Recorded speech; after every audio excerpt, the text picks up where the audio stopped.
everyone. It's so nice to see you again virtually. You're on Music and Chat with Shirley Ong, and it's a good evening from me to you in Nashville, Tennessee. Please say hi in the live chat and let us know where you're tuning in from. Please don't be backward and coming forward. And remember to put any questions you may have in the live chat as well over there so that I may attend to them as the stream moves along. Saying hi to my friends. Now I see my dear friend from Sydney, Australia, Sam. Hi Sam, it's been a while. Unless I haven't noticed you in the audience, but it's always good to see you. I know you are a sci-fi movie and TV show, or streaming shows, or a fan of sci-fi. So I am not surprised to see you here. Where is everyone else? Again, I see a bunch of virtual bodies bopping around on my live stream broadcast, but you don't have the, or maybe I should say, you're a little shy or a little reticent, as some people might say, in putting your name in the live chat and saying, hi, my name is, and I'm tuning in from so and so. Oh yeah, I figured that. But it's good to see you. I hope the family is well too. Thanks, Sam. So, please, again, put your name in the live chat and let us know where you're tuning in from. It's always nice to say hello. So, it is 4:33 p.m. Central Time where I am. It's 6:30 a.m. in Singapore on Sunday the next day. Also, the next day is where Sam is in Australia, but they are 9:30 a.m. 9:35 a.m. Am I right, Sam? And I want to say more hellos to our dear friend Gerry. Gerry from Frederick, Maryland. Hey, you. And Dangerous Dak. I don't want to make a guess. I have a feeling I know who you are, but you tell us, Dangerous Dak, who you are exactly and where you're tuning in from. Okay, I want to bring Lee in fairly quickly because it is late for him right now and I don't want to keep him up for too long. So the UK is 6 hours from where I am now. So I'm 6 hours behind. They're 6 hours ahead GMT time. So he's 10:35 p.m. So let me play something like I always do. This is a song called Escape from my third album, and then I'll bring Lee in. Let me turn on my performance cam.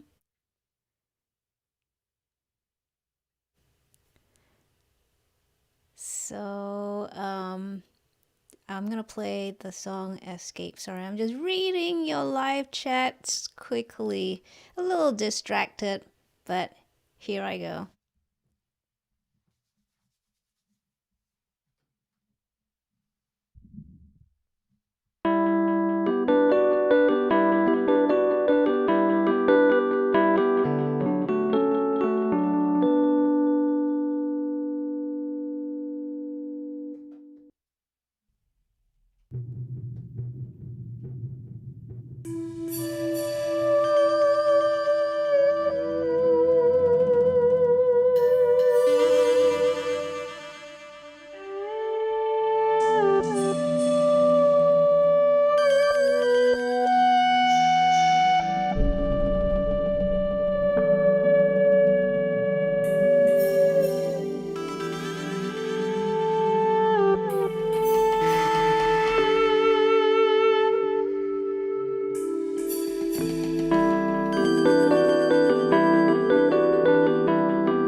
So that was Escape from my third album.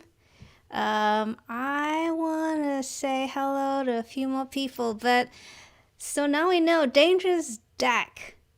Dave from UK, he met Lee at the Southwest Star Wars, sorry, I think SW is Star Wars, Celebration Europe a few years ago. Big fan of his work.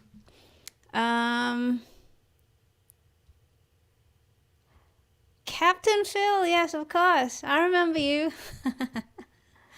In fact, you messaged on Facebook. I've forgotten you went by Captain Phil. But let me read your comment. I'm from West Coxsackie. Did I get that right? New York. I've never been there. Coxsackie. A little south of Albany, New York, formerly of Long Island, New York. So glad I heard about this. All the best to Lee, yes. Hi, Abby. So glad to hear from you. Abby, of course, is Lee's beautiful wife. And she's up really early just to watch. How sweet. Okay, so without further ado, and I don't want to keep Lee up too late as I mentioned before, let us bring him in. So let me get to my Skype cam, and I shall be calling. Here we go. Calling.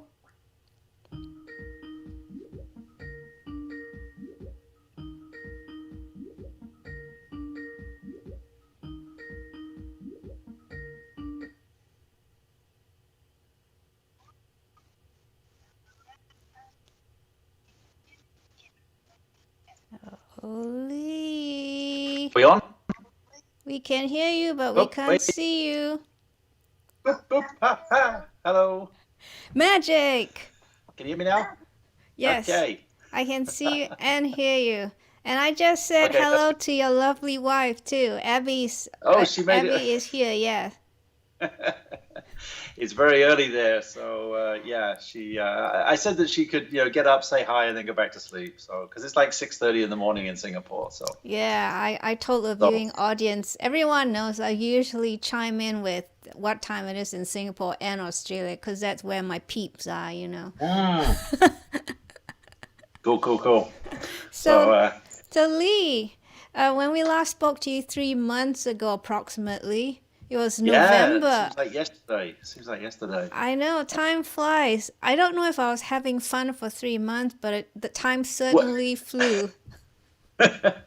Yeah, well, I'm still in England, and previously I wasn't stuck in England. Now I am currently. So because of the whole COVID travel restrictions, they actually closed people returning from the UK to Singapore just before Christmas. And which was just before I was due to fly back. So, missed it by, it was literally only a few days. I think about 4 days before or something like that. I can't remember exactly, but yeah. Oh, well, here we are. That's the situation. Unfortunately. Yeah. But you are safe and sound, though. Yeah, well, luckily, I've actually got a friend of mine England is currently in lockdown, like a complete. They shut down again after Christmas, and so can't travel anywhere, can't really do anything. But a friend of mine is building a sci-fi film museum here in the middle of England.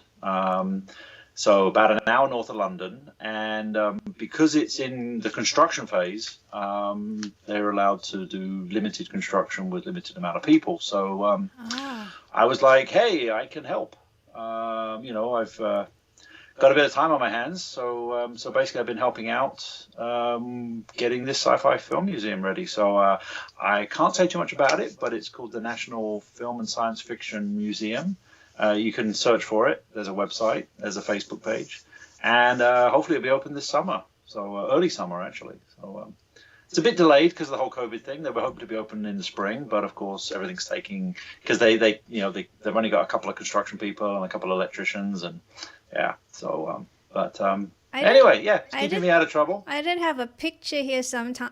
Yeah, I do. I found it. So – Everyone, if you can see it, despite the fact that Lee and I are behind the picture, but there's Lee. I found it on your Facebook page, so I thought I'd download it anyway, just in case you brought it up. Oh, I don't know what picture you're telling me. Oh, it's the Showing. one of you painting a weapon of sorts, and I don't mean a handheld weapon. Oh, yeah. That's actually me at a sci-fi convention about five years ago, and they put that on the museum webpage because what I'm helping them out with. Okay, so today we're going to be talking about animation and episodic TV and non-live action stuff. So I flip-flop between live action visual effects and animated kids TV shows. So when I'm working in the way I got into visual effects was through models and miniatures. I wanted to do that as a kid, and so because everything now is essentially in the computer, there's not a lot of models and miniatures anymore. So I do that as my hobby.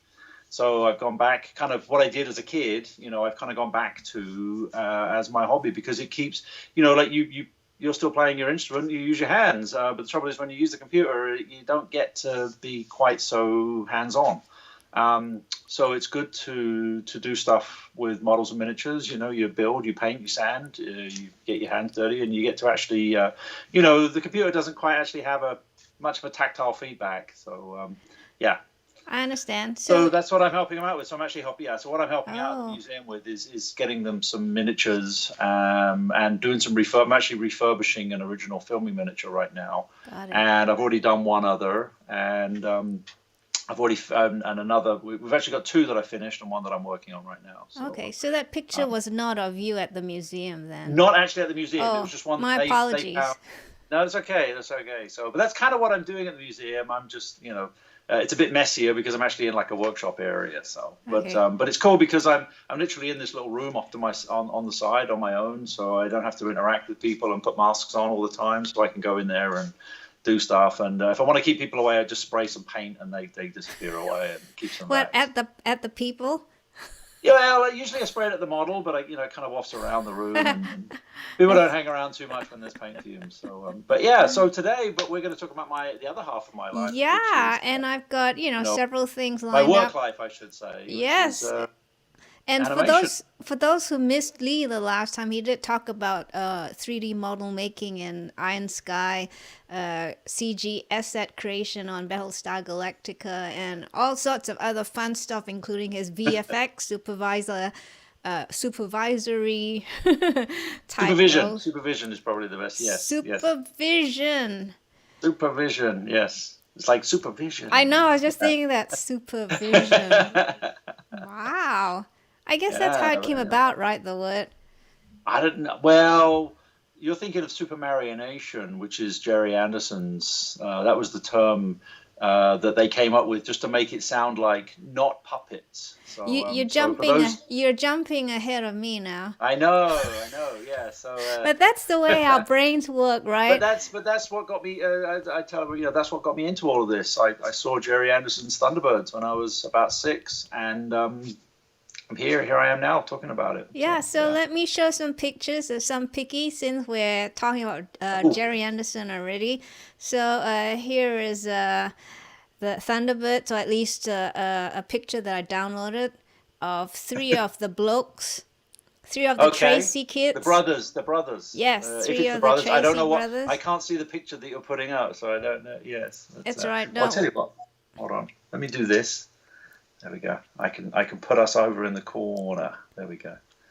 So sorry, I've got a secret Facebook, YouTube feed down here, so I know what you're talking about. Oh yeah, there we go. There's the brothers. Yeah. So that's in the cockpit of Thunderbird 2. So that's the big green. That's the big green one for those that know what we're talking about. So Gerry Anderson, of course, and I know there are a few fans. Captain Phil is here, who is a fan of Gerry Anderson's Space 1999. Yeah, well, that was the second big show that, so I always tell everybody I was a normal kid, and then, I saw Thunderbirds when I was about 6, and then I saw Space 1999 when I was around, I guess, 7 or 8, something just after that. Yeah, and then that kind of cemented me into that. So those are the 2 main influences until Star Wars came along in 77, and, again, those are the there we go, Space 1999. So yep.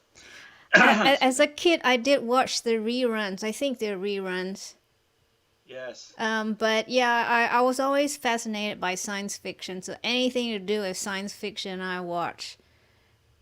And of course, reruns I saw off as well, where Martin Landau and Barbara Bain were in, was Mission Impossible. Mission Impossible, yeah. Which And is that's why they were hired for this show, because although it was a British produced, show and filmed, obviously they needed to sell it around the world, and they needed to sell it into the US and Canada and that. And so they always had a lot of their stuff had an American sort of twist to it, or an influence. Even the Thunderbirds, the family, the brothers, the Tracy brothers, and the dad, were essentially, the dad was an American astronaut.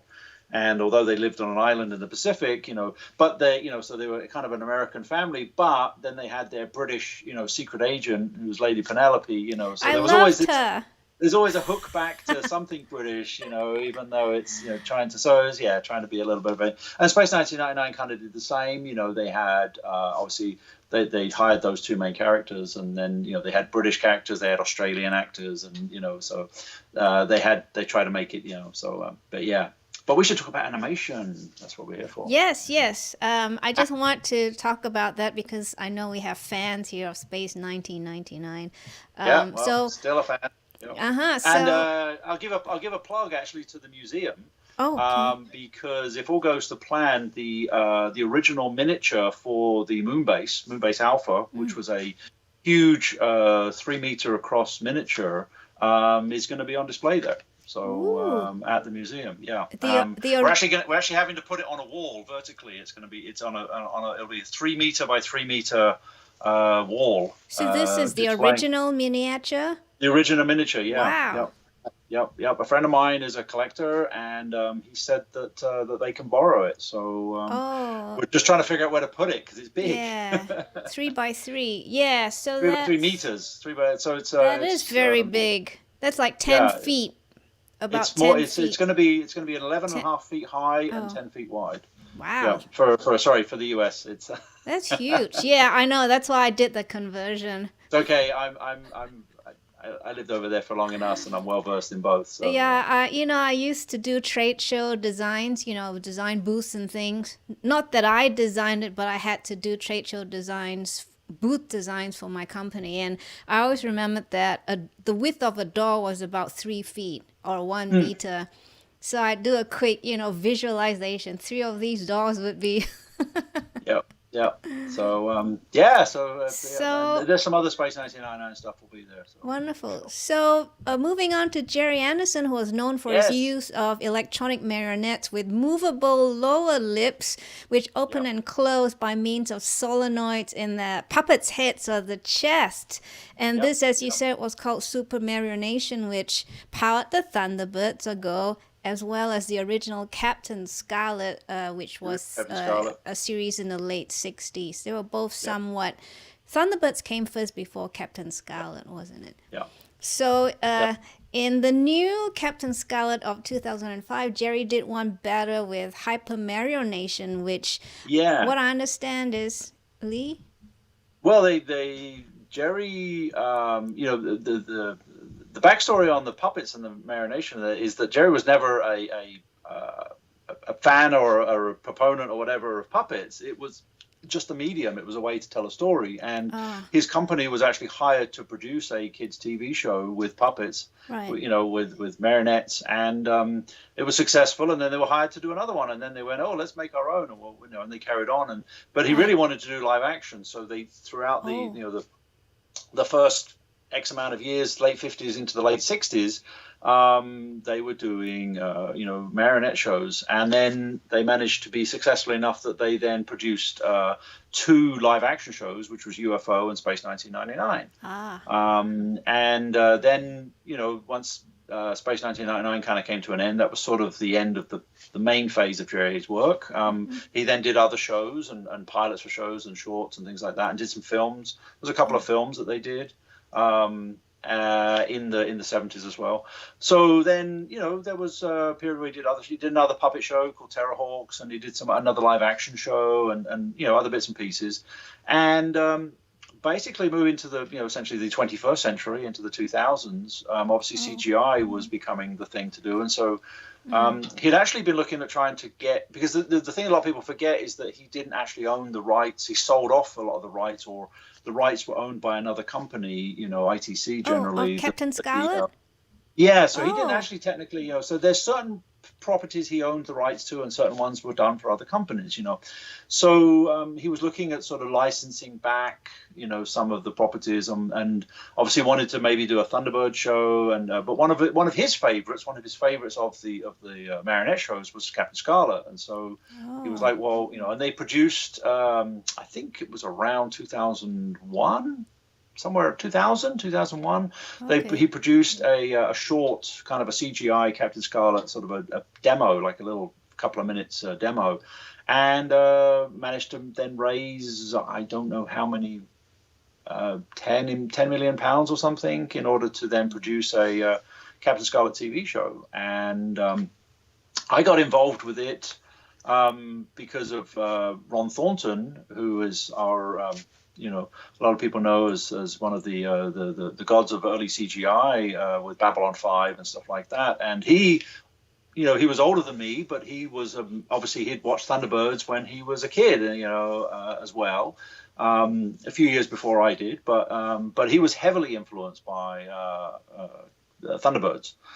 In fact, if you watch Babylon 5, if you look at a lot of the spaceships in Babylon 5, the reason why they're so colorful, was because of Thunderbirds, because Thunderbirds were very colorful, and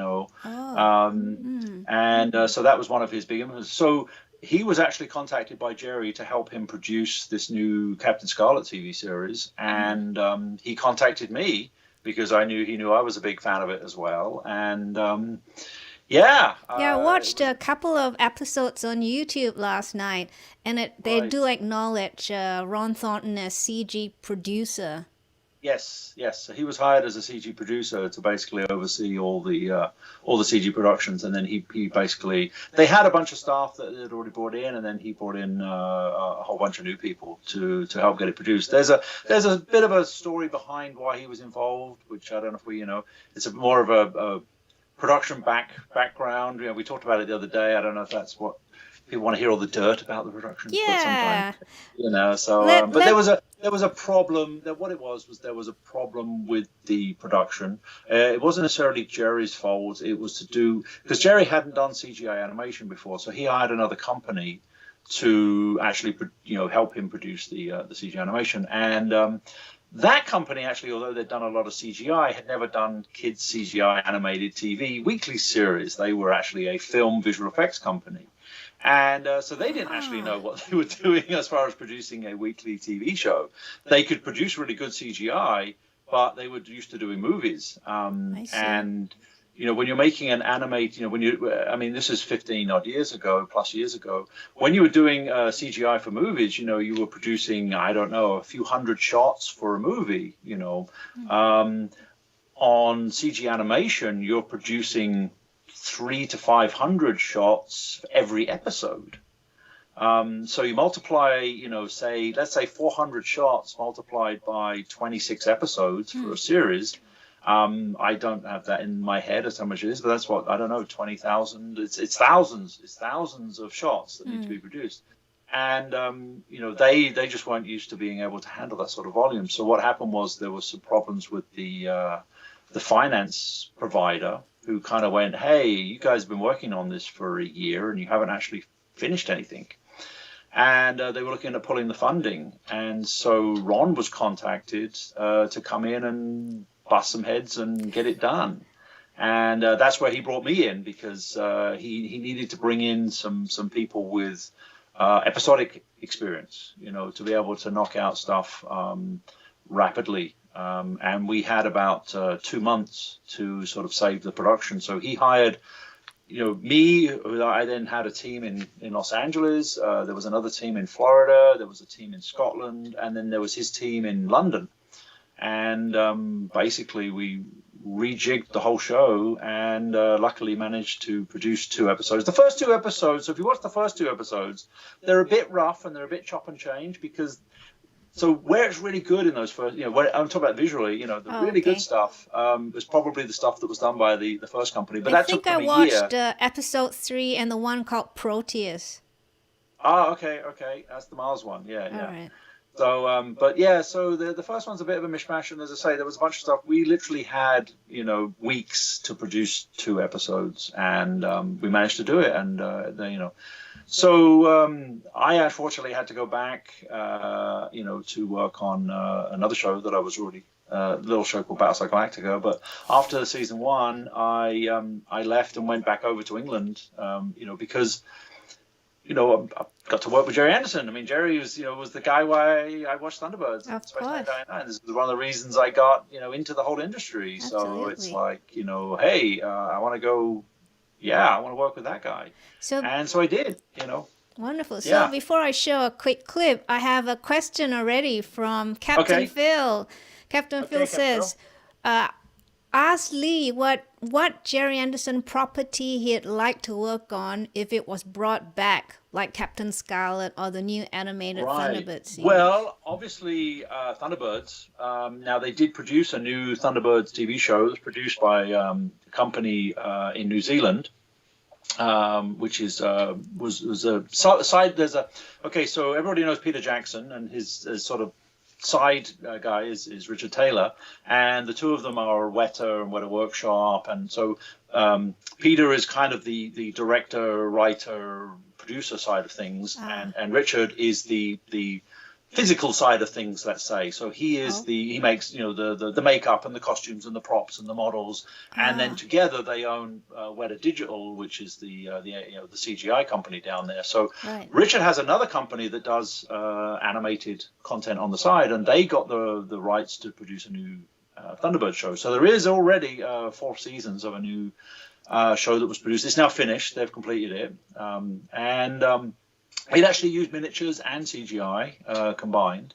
And I did try desperately to get on that show because that was that's what I've been waiting for many years to work on. But unfortunately, they weren't actually hiring anybody who wasn't already in New Zealand. They didn't have they weren't. It wasn't a big enough project that they could justify bringing in people from outside of New Zealand, which is fine, So I didn't. But I would, while I am a great fan of Space 1999, and I think a possible sequel or a continuation would be kind of cool. I think if of all the properties, if I was to work on one right now, I think either a remake or probably a continuation of UFO, but set today, I think would really work, because the whole point of UFO is that it's a secret organization that is preventing aliens from invading Earth. Well, the thing with that is that could still be going on. It's funny actually. I actually sent my wife a joke 2 days ago, which was the same thing. It was basically a text message between 2 people, and so somebody's saying, what do you do for a living? It's like, well, I hunt and kill aliens. And they go, there's no such a thing as aliens. And they go, well, you're welcome. So it's like, well, you've never, what I'm saying, you've never encountered any aliens. It's like, well, you're welcome. That's what I do for a living, And so the thing with something like UFO is, it could just be a continuation. I mean, that show was set in the future of 1980, which is now 40 years ago. So there's no reason why, Shadow couldn't be still going and still doing what they were doing then, and we just don't know about it. And the cool thing about Shadow was that it used a movie studio as its cover. That was its sort of cover story, that they were a production company. So any weird stuff that went on, they could just pretend that they were filming something, or this was they were using this as their production. And the thing is, that's totally still valid now, because when I work in live action, it's amazing sometimes when we go on location, the stuff we can get away with. Because people just get glazed over by, oh, there's a camera, there's a movie camera, oh, they're making a TV show, oh, they have, you know, they want to see what's going on, and they want to give you permission to come and film where they live, or, you know, whatever. And so if you were a fake TV production company that was covered, you know, it's almost like if you were like, you know, the X-Files FBI team, but you were actually using a TV production company as your cover, and you could just pretend that you're filming the next episode of the X-Files or whatever it is, you know. People would be like, oh, okay, you know, oh, we saw some weird stuff last night. Oh, that was actually, we had this guy was, our pyrotechnic guy was setting off some explosions. Oh, okay. You know, so I think UFO could actually be, I think would be a fun one, and I think it would be very valid. So, but yeah, that's back to live action. But, you know, yeah, I wish I could have worked on Thunderbirds, but it's okay. So I've got to work with Gerry on Captain Scarlet, so that was his last main project. So I fulfilled that, you know, wish list. That's so right. I've been lucky. I've been very lucky. And then that led on to another big project that was also a major influence with me as a kid. So. Well, before you go there, I want to show some pictures of the new Captain Scarlet. Let's see. I do have, just for those of you who are not familiar with Captain Scarlet, I'm sure all of you are, but here's a picture of the original Captain Scarlet with the Supermarionette, as you can see. Marionation, yes, Supermarionation, yes. But are the puppets known as Supermarionettes or just marionettes? No, I think the Supermarionation was essentially the process. They just wanted to give it a name to sort of make it sound a bit better. I read somewhere that it was a blend of super marionettes and animation. Yeah. But I just wondered if they would call them super marionettes. Because they have the special solenoids, right? If they're just mere puppets. That was something that was new for them. And then actually, one thing with Captain Scarlet, which was, you know, one of the later shows, the later puppet shows, they didn't have, one of the big problems always with Marionations is the strings, you know, and Thunderbirds was always famous for the strings and just the goofy walking and how they moved and stuff. And so Captain Scarlet, the other thing that also happened was that because of the strings and the head with the solenoid in the head, the proportions were off. You know, the heads were too big and stuff like that. They were all funny. Right. So with Captain Scarlet, they actually went a completely different way. You'll notice if you're watching the episodes of Captain Scarlet, they never actually walk. I noticed when I saw one of the older ones. Because what they do is they're actually controlled through their feet. Oh, there's no strings. They're actually controlled through the bottom, and that allowed them to put the solenoid, I think, in the chest or somewhere. I don't know exactly where, but basically it allowed if you look at the Captain Scarlet, the proportions are actually more human proportions. Yeah, let's have a look. Here's your Captain Scarlet, and here's Thunderbirds. Yes. So there's a big difference in how they look, you know. But the thing is, Thunderbirds has its own charm. There's nothing wrong with what it was, but it was you have to, if you look back at Gerry's early stuff, you know, with like Torchy the Battery Boy or Stingray or things like that, you can see a definite, you know, progression and an improvement as they went through. I mean, they were essentially creating this whole process and improving it dramatically. So yeah. So I have a picky of the new Captain Scarlet Blu-ray disc promotional little poster thingy. I also did a quick chop up of a little video clip of the new Captain Scarlet. Can I show it? Of course. Okay. As long as YouTube will let you, you know what they're like. I mean, I don't know how long you're allowed to show a clip of it. I'm sure 20 seconds or something. Hopefully they'll be okay. So yeah. Okay, I'll show a quick one. So here we go. Okay. and then we need some more questions. Otherwise, I'll just keep talking. So. Oh yeah, no, talking's good too. Don't worry. So here's the new Captain Scarlet clip. I've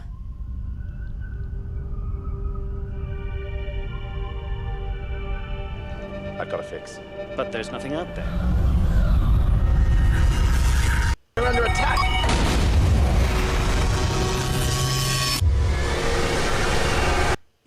The Mysterons are enormously advanced. They exercise a control over matter itself, build them as instruments of their war against us. Captain Scarlet, Okay, that's all I'm gonna show, just in case. Cool. Yep, that was from the pilot episode. That's when they are.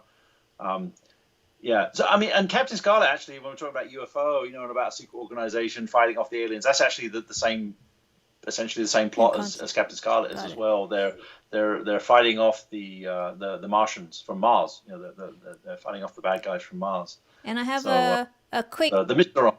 Yes. I had a quick picture of the squadron of fighter pilots called the Angels. The Angels, yeah. All the fighter pilots were women, and they were the Angels. Yes. It was quite interesting to realize their names were musical: Symphony, Rhapsody, Melody, Harmony. Destiny. Yes, Symphony. Yes, exactly. Yes. So, and of course, I also downloaded the pictures you sent me of your build of the White Falcon interceptors. I think that's what you built. I didn't build those. I animated. Oh, and did all right. I didn't Yeah. realize that. That's okay. No, I didn't really do much in the way of sort of asset creation on this one. I was sort of a mix between leading the team and actually doing shots myself. Yeah. So this was some of the shots from some of the early episodes. Got it. Yep. So I understand that you're a CG supervisor on this project. I was for the first 2 episodes. First 2 episodes. And I also understand that motion capture was used. Yeah. So one of the things with so as I say, the CG animation that I've been involved with episodes, the first bunch of episodes that I worked on in the early 2000s. Motion capture was like the new hot thing, and it was enabling people to do kids animation much more affordable because they didn't have to, they essentially had a performer who was doing the animation, and so they had the first show, performer. Okay. Yeah, actually, human performer or multiple actually a lot of times. Although a lot of times the same person would be doing multiple characters. I was going to ask you. Yeah. Oh yeah. I mean, when I was working at Foundation, we had 2 guys and a woman. Who were the mocap performers. Because I noticed the mannerisms are quite distinct for all the different characters, and you could kind of relate to them after a while, forgetting that they're CG or CGI, rather than not real human beings, because they had their own little swagger, I call it, the way they moved, and it's really, really good. Yeah, sorry. The interesting thing that's happened with motion capture is that kids' TV shows were using it back in the early 2000s because it made things much more affordable. They could do a lot more animation content quickly. Then what sort of happened is that the animation side of things for a lot of shows have actually moved back to traditional hand-keyed animation. So most of the stuff I've worked on in the last 10, 12 years has been hand animated, has been back to actual real hand-keyed animation. And then what's happened is that motion capture has actually moved into visual effects more, and is now, especially with companies like Weta and ILM, they've now taken motion capture to what they call performance capture. And so now you've got the rigs on the faces, because when we were doing the kids animated stuff, we were only getting the body, and we weren't getting, we didn't get the hands, we didn't get the face, we didn't get the lip sync, we didn't get any of that stuff, and so we, and even the animation, we had to do a lot of cleanup on it and stuff. So now, it's interesting because motion capture has now moved into the live action, and so you'll see, obviously the big jump was around the same time we were doing it, which was with Gollum in Lord of the Rings, but then it, moved forward, and, the newer stuff, you're getting Planet of the Apes, the newer Planet of the Apes, which is the same performer as Gollum.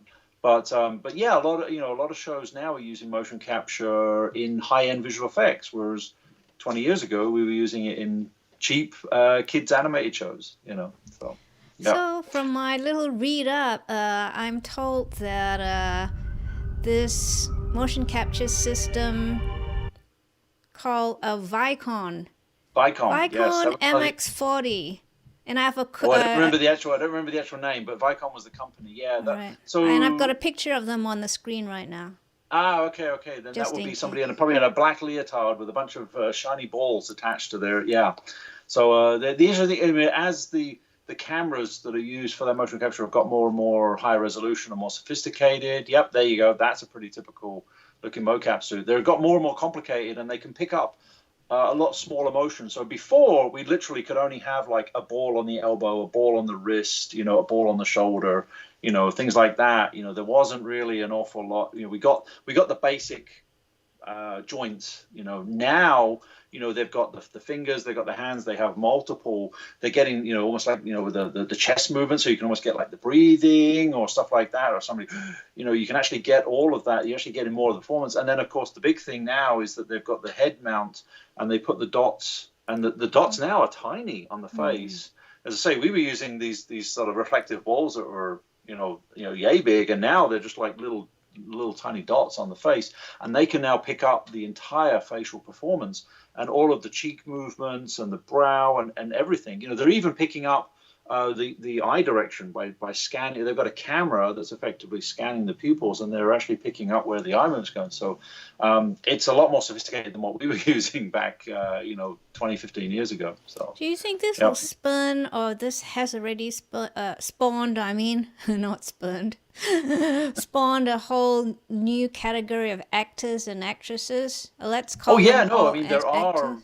There are. Andy Serkis has essentially made his career, and he's well known now because he was Gollum and King Kong, and now Caesar in the new Planet of the Apes. So, but no, there are and there's a mix because you're getting a better word, regular actors who are putting on the motion capture suit and getting the performance. We had, Tom Hanks has done it. There's quite a few actors, and we're seeing, because I say they're able to now capture their whole performance, not just sort of their body movements. Is this also altering No, you're fine. Please go ahead and take your water. So is this also altering the skill set required of a CG animator, or maybe a 3D animator, I should say, or CGI? Yeah, well, there's when you're modifying, motion capture data, it's definitely a different skill than essentially doing the animation from scratch. But it's still very important. A lot of people also think that you can just do the motion capture and then you put another character over it and it's done. To get the really good stuff that you're seeing with, as I say, I'll use the new Planet of the Apes just because it's phenomenal. There's an awful lot of work that's done there by the animators afterwards. So although you're getting, Andy and all those other actors are doing a really, really good job of actually the performance, and they really are putting a lot of work into the performance of mimicking, and especially because they're changing their whole body language to become an ape. Or chimpanzee or whatever it is, and they're really, and even their facial stuff, they are acting as and performing as a chimpanzee or an orangutan or whatever. But there is a lot of, the animators do actually have to go in and do a lot of secondary work on that afterwards. So it's a different skill set than for a traditional animator, but it's definitely a very highly prized skill to have. That's interesting. So for an aspiring actor, I guess a couple of the skill sets worthy of acquiring would be also voiceover work. Well, that's the thing. It's kind of like voiceover work. You have people that are just dedicated for doing voiceover work, and I've worked with a lot of those because, we'll get to shortly is when I moved into doing episodic directing. You obviously then get to work with the actors and the voices that they're doing, and you get professional voice actors who that's all they do for their job, and they're the ones, everybody, well, hopefully, maybe I'm showing my age and a lot of people don't, but the most famous is Mel Blanc, Blanc who did, all of the Looney Tunes, pretty much I love Mel Blanc. Yeah, probably 90% of the cartoon characters that people know were done by one guy, and all these different voices, because that was nobody knows what he looks like, but they know what his voice is. And so I've worked with a lot of voiceover people that you don't know. I mean, it's like Homer Simpson. do people actually know what the guy looks like who does Homer Simpson? Because he's just known really as a voiceover talent. And I've worked with a bunch of those. But then there are other, actors that are used to acting in live action who also do voiceover work. And it is a different skill set for sure. Voiceover actually is obviously more about creating. It's actually a stronger character creation that you have to do because you're only using your voice and your body language is not there. It's getting put in by the animators, but they're not necessarily using your body language. Now we do. Not on every show, but one of the things we do try to do is to actually. I like to actually set up camcorders, webcams now, and actually record the voice actors when they are doing the voice recordings, because they aren't just standing there behind a microphone, doing the voice. They are actually moving around and emoting and getting worked up. It's like a singer recording an album. They don't just stand in front of the microphone, blah, blah, blah, blah. They are getting a bit worked up and stuff like that. And the voiceover actors do that as well. And it is really good reference for the animators to actually have some of that so they can actually see how they're moving and how their faces are moving and how they're emoting and stuff, because that, translates across or can be used to translate across to the actual animated characters. Wonderful. So it is a different skill set, but it's certainly, actor. The term actor is pretty broad. There's a lot of things that you can do. It's not just, standing in front of a camera. Absolutely. Yeah, I hear you. So we understand that Ron Thornton was CG producer for new Captain Scarlet, but it seems that he also brought in the use of Lightwave 3D. Am I right? Were there other 3D Well, programs? what it was, this was 15 years ago, and again, what had happened was that the company that was hired to produce the original company, they were using, for want of a better word, more complicated software because they were used to doing films, but he needed people who were used to doing episodic. Doing TV episodes. And, Lightwave was used a lot in those days for episodic television, whether it was animated and Ron's company Foundation had done, a couple of shows, which was the Roughnecks, the Starship Trooper Chronicles, which was my first foray into animation, animated content and motion capture and stuff like that. So, and Dan Dare, Pilot of the Future, which was a British show, which a lot of people in Britain know the character Dan Dare, but they're not aware that there was actually an animated TV show because it was produced and sort of disappeared. I think there's a DVD out there somewhere of it, but I don't even know who owns it now or where it is. It's just sort of disappeared into the ether. They also did another show actually called Max Steel. They were meant to do another show called Heavy Gear. That one didn't happen. So Ron knew that he had knew people who it was a combination of having Lightwave, but it was more about people who knew how to use Lightwave to produce a lot of stuff quickly. And that was one of the things that it was good at that time. And so he brought in a lot of people that he knew, and we changed the pipeline from one piece of software over to Lightwave. And Lightwave certainly made it possible to happen. I don't think it would have. I don't think the new Captain Scarlet would have happened if we hadn't switched over, because the money people would have cancelled it basically. Got it. Yeah. A little bird told me, and I have a picture of it, that the Skybase headquarters was built with Lightwave 3D. So I have a picture of it here. Yep. So all of the assets were converted over. So a lot of the assets were built in other programs, and then they were converted over, and then all the new assets were then built in Lightwave. But for the pilot, a bunch of the assets were modeled. I don't actually know what they were originally modeled in, but they were all converted over to Lightwave. Yep. Everything had to be. Yep, that's actually one of my shots. So yep. So that sky background there was actually taken by me out of the window of a plane when I was going to a convention, and there were some cool clouds outside the window, and I remember taking some photos. And then it was several years afterwards when we did this, and I needed some cool, because the thing is, this is meant to be this platform is like, you know, tens of thousands of feet up, you know, up above all the regular traffic, and you know, we needed some good sky photos that were taken from altitude, and I was like, oh, so I pasted them together, and I made kind of the sky background for Skybase from pictures I'd taken out of the plane. So. Wow, I have to look out for those now. So we have a couple of questions. First one from Sam in Sydney, Australia. Lee, have you watched Raised by Wolves? I have not. So, okay, I will add that to my list of things to watch. So, okay, I have not. And I remember. I'm sorry, Lee. Yeah, no, sorry. I was like, I can't answer anything about that because I haven't watched it. So, yes. And second question from Dangerous Dak. Yes. Did Lee ever work with the folks who made War Planet's Shadow Raiders? It aired in the mornings on Sky here with Roughnecks.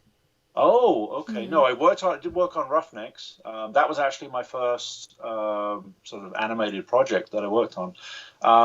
But no, I did not. No, I did not work on that other, or know of that other show. Yes. So yeah, Roughnecks was my first foray into main production, actually, because I moved out to California in '99, and I was actually hired to work on Star Trek Voyager, which we talked about last time. But when I got out to California, they were literally going on hiatus for the summer. And I'd moved everything out to California, and they kind of went, well, we start back up in August or something. And it was like April. And I was like, well, I can't really sit around for months. You know, it's like I've moved across country to come and work on Voyager. And they were like, okay, we'll see what we can do to help, you know. And then literally, I think maybe a week later or something, it wasn't very long, Jeff Sheets, who set up the Dave School in Florida that I ended up working at for a few years, he was the animation producer on Roughnecks, and so he needed every, you know, anybody with a pulse who knew how to use the software. He was like putting him in a seat. So I've got pictures of some of the stuff that you worked on displayed now as you're talking, in case. On Roughnecks, yeah. So Roughnecks, it's actually kind of funny because, you know, I've been learning 3D and whatever, and I was mostly interested in modeling spaceships and stuff. And you know, they sort of said, you know, do you want to come and work on Roughnecks? And I was like, of course, I'm here, whatever, you know. And I had never done kids animation before. I'd never done motion capture before. I'd never done lip sync. You know, I'd never done real character animation or whatever before. That wasn't my thing. I built spaceships. I was a spaceship guy, you know. And they were like, you know, and just on Roughnecks, each person had 6 weeks to make 2 minutes of the show. And when I say you had all the assets and the models were effectively built, but you had to animate, motion capture, do the lip sync, do all the effects, do all the lighting, do all the final renders. You had to do 2 minutes in 6 weeks, which is a really tall order, I can tell you. It's a lot to do. I tell anybody today, I say, can you do 2 minutes of an entire show from, you know, essentially from scratch in 6 weeks? And they would probably laugh. But we still do it, actually. You know? Yeah, I remember doing like a 2 minute rendering on an Amiga. It took 2 weeks. Right, probably just to render it. Just to render it, not even the work. Yeah. We at least had a render farm, so it was. So the thing was, I was, you know, I've moved out to California. I don't know any of these people. I'm sat in a room with about 40 or so other people. I'm given a script. I'm given like this is your section. Here's the files for your audio recording. Here's the animatic. Your mocap sessions tomorrow at 10 a.m. There's a room in there where you can do your lip sync with the camera. Off you go.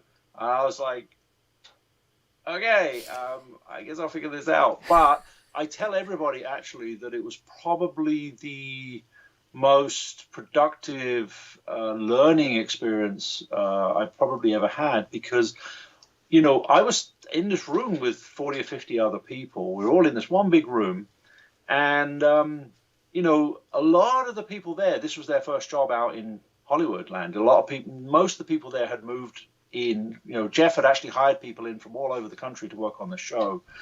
And all the people that had any experience were the supervisors, and everybody else, nearly everybody else, this was like their first show. And so, yes, some of them had been there for a few months at this point, but most of them were still pretty green, and I was really green at that point. But the thing was, we were all in the same boat, and everybody clubbed together. Everybody. This was a show that was really collaborative, and I learned so much in that first 6 weeks. I think I was on it for 8 weeks at the beginning, and then I did some more after that. No, I was on it for more than 8 weeks because I did 2.5 episodes. So yeah, but I learned more in that. I celebrate that first month that I was there. I learned more than I had learned in probably 10 years before that, because I'm in a room and you know, if I didn't know what to do, I would ask somebody, and nobody was kind of like, well, you should know that. Everybody just said, oh, you just do this, you know. The funniest thing for me was often you'd be talking to somebody else and they would be working while you're chatting or whatever, and they'd press a button and something would happen on the screen and you'd go, hang on a minute, what did you just do? And they go, oh, I just pressed function this or whatever, or control that, or, you know, whatever. And I'd be like, I never knew you could do that, you know. And it was just one of those things where you're going, maybe I should have told them that, but now I know how to do that, you know. But that happened many times. And the other thing that we did on that show, which was great, was to every Friday near the end of the day, everybody would put up all the stuff that they'd done, and you'd all walk around for like an hour looking at everybody else's stuff. Yeah. And I've tried to introduce this at other places I've worked. It's kind of worked in some places to limited effect, but it's never worked as well as it did there. And you would literally, you know, on Friday afternoon before you went home, you would spend an hour just looking around, and you'd go around and you'd look and see what everybody else had been working on. And because everything was so fast paced, you know, everybody was doing, you know, 20, 30 seconds a week. So every week there was new stuff to look at, and there was over 100 people working on that show. I was in this one room with 40 or 50, and downstairs there was even more people. Wow. So you could, you know, walk around and look, and then, you know, you'd say, hey, well, who did this, and how did you do that, or what did you do there, or, you know, and you could share information really rapidly. So it was great. I want to bring up a 3D authoring type software program that I heard just yesterday. So I haven't had time to look it up, but it's called 3D Unity. Have you heard of Unity? Or is it Unity 3D? Is it the real-time renderer? Oh, okay, yeah. Something like that. Well, you know, nowadays, you know, things are now moving into, because what's happening is game engines are now the hot commodity within visual effects and within animation. It's something actually I've been trying to get animation companies to use for many years, and never seem to get anybody to put up the little bit of time for money and research. And now it's the hot commodity, but it's okay. So, you know, video games, you know, have to work in real time.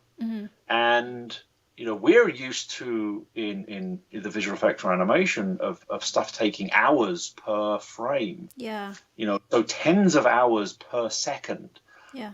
Video games have to do frames per second. They're doing 60 frames every second. So they're producing an image in a 60th of a second. And I'm going, well, why can't we use this for animation? You know, because even if you turn all the quality settings up and we're only getting, you know, 5 frames a second, which for a video game, of course, is useless, but we're still getting 5 frames a second. It's like, you know, we can actually do, an entire episode, you know, can be done in a couple of hours of actual render time, you know, whereas, you know, so you know, things like Unity, you know, are becoming Unreal, you know, CryEngine, things like that. There's multiple now which are becoming, they're the hot commodity right now, because suddenly, well, it all happened because of the Mandalorian, because the Mandalorian used, you know, real-time rendering or pseudo real-time rendering for their show, and then because, you know, the hot new show used this,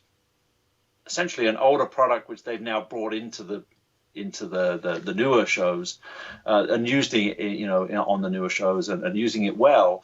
Everybody now wants to be in on that one. So So yeah, Interesting. Unity, is that's the hot commodity right now. Is real-time rendering. Thanks, Lee. Viewers out there, I'm curious who is into developing games as well, because I also was clued in on this game authoring platform called Wwise. Well, it's spelled that way, WWISE. I just caught wind of it, and I haven't had a chance to look at it. Anyone out there who's using it, I'll be curious to know. After Lee's little spiel about creating gaming engines and things like that. Well, we're now using gaming engines for real-time rendering, and the quality. That's the main thing is that the quality is remarkable. The newest version of Unreal is unreal. It's actually almost ridiculous. There's almost no limit to what you can do with it actually at this point, because we're always limited by CPU power, memory, resources, whatever it is, and it's now sort of past that, and it's as good as what you give it. So if you give it really good stuff, it will put it up on screen really quickly. So, back in the mid to late 90s, my project leader and I headed a team in developing some music edutainment games for Windows 95, I think, or something like that. Or a little later than that. I can't quite remember, but I do recall all the low-level programming that was involved. Yeah, I mean, there is still obviously coding that's involved, but the developers of the software are actually doing a lot of that for us, and they're actually creating new tools for these sort of real-time productions. Because they know that this is the hot commodity right now, and they want to be part of it. Interesting. So we got comments from our viewers, which is nice. Hey. Dangerous Dak says Unity 3D video game engine originally, but everyone is using it for rendering these days, as you were saying.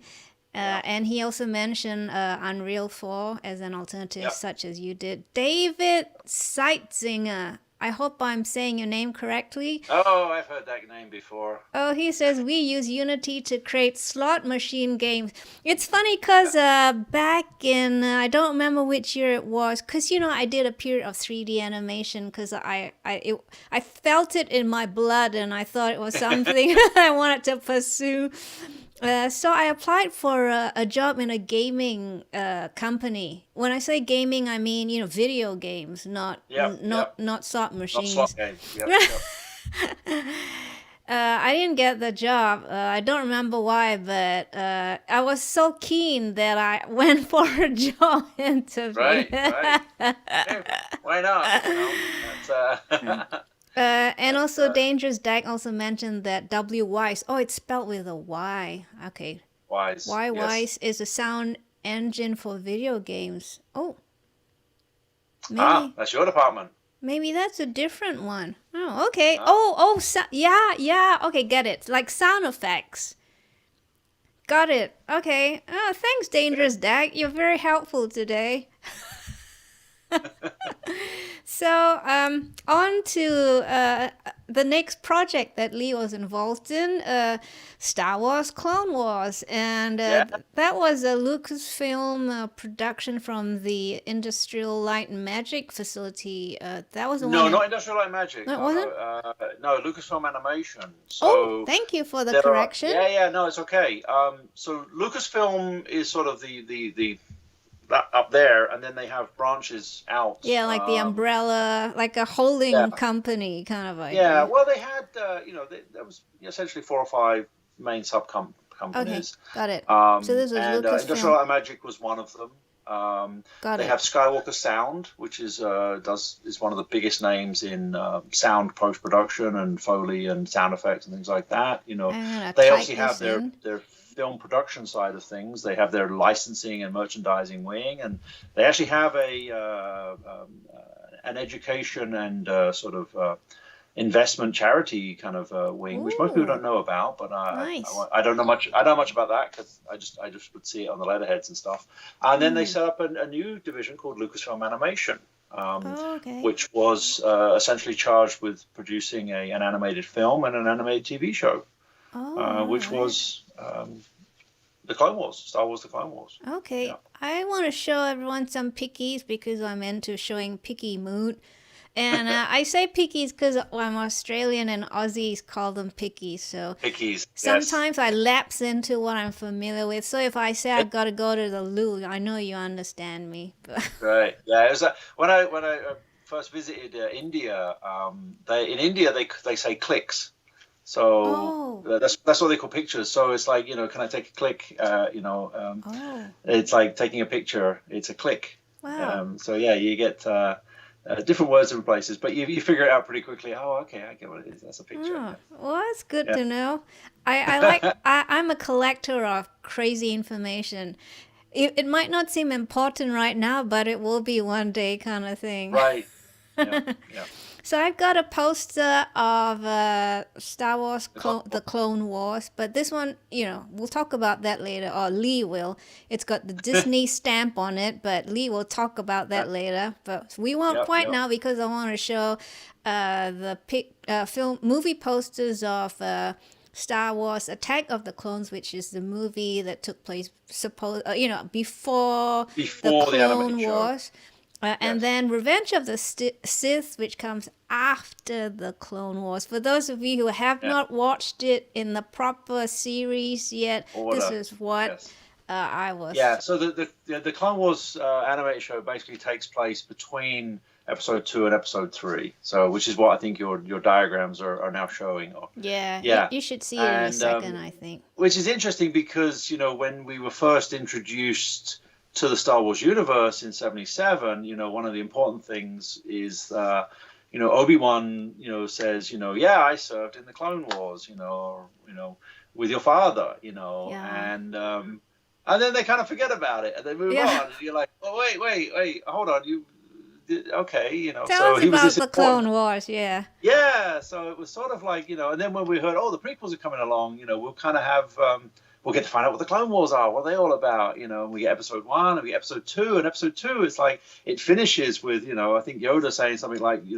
begin the Clone Wars or something like that, and then we go to episode 3 and it was like, the Clone Wars are over, okay, we're going on, and it's like, well, hang on a minute. This bit, we've been waiting 40 years for this bit in the middle, where is it?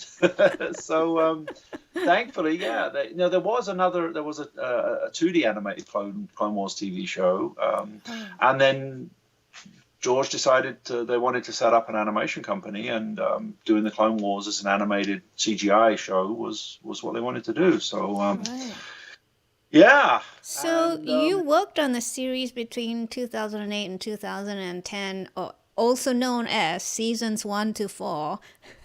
Well, I joined at the end of season 1 when season 1, just the very end of season 1. So I was only a little bit involved at the end of season 1, and then I was there through to the beginning of season 4. Yes. Well, I took some screen. Sorry, Lee.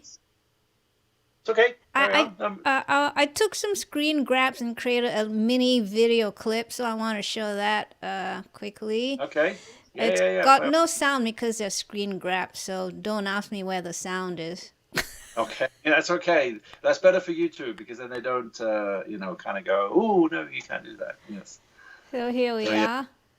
Okay. I do like how there is, the attention to detail of the facial features and the movements and all that. I'm not so keen on Anakin's face, so I don't think it looks so much like... Well, one of the interesting things about Clone Wars was that it actually had a tie back to Thunderbirds. Because actually George basically sort of said that the style of the characters and the sort of the visual style of it, he wanted to actually have a sort of a Thunderbirds influence, and it was one of the things that was one of the references, one of the influences at the beginning. Obviously, it didn't look like Thunderbirds, but it was actually one of the kind of the pointers, as it were, the influences. Interestingly, the other big influence, or I should say influence, but suggestions from George as to how it should look was the movie Sin City. Oh. Yeah, so Sin City was actually given as a lighting reference. I was gonna he wanted that kind of harsh noir, a lot of strong lighting. Yeah. So that was so we got Thunderbirds on one side and Sin City on the other side. You wouldn't put the two together, but those were actually two of the main influence that we were given as to how Clone Wars should look. Huh. Very interesting. Because I Weird. tried to think of the actual movies before and after, Right. Yeah. the attack and the revenge, and to see if there were any similarities in the way the lights were placed or whatever it was that contributed to the actual Clone Wars. Right. And I couldn't quite pick it out. So what drew me to what I enjoyed about the Clone Wars was that I'm an Obi-Wan fan, especially when Ewan McGregor took the role. He's coming back as Obi-Wan. So it seems, and the mannerisms were so Ewan that I thought, wow, that a lot of effort was put into this. It was, however, the voice was not actually Ewan. So So I noticed, but he Yes. tried as well, and I thought, close. Pretty much. I think pretty much the only voice, the only audio really that carried over was Anthony Daniels, who did C-3PO. C-3PO. Yeah, and pretty C-3PO's walk was so uncannily like the way C-3, I thought, Right. wow. Yeah, but it wasn't done with motion capture. There was no motion capture for Clone Wars. It was all done with, actual real hand-keyed actual animation. Yeah. I was going to ask. So, they hired some good people. Great We had some very job. good animators. Yeah. We had some very good animators. So I'm still in touch with quite a few of them, actually. They're all spread across the globe now. So it's great.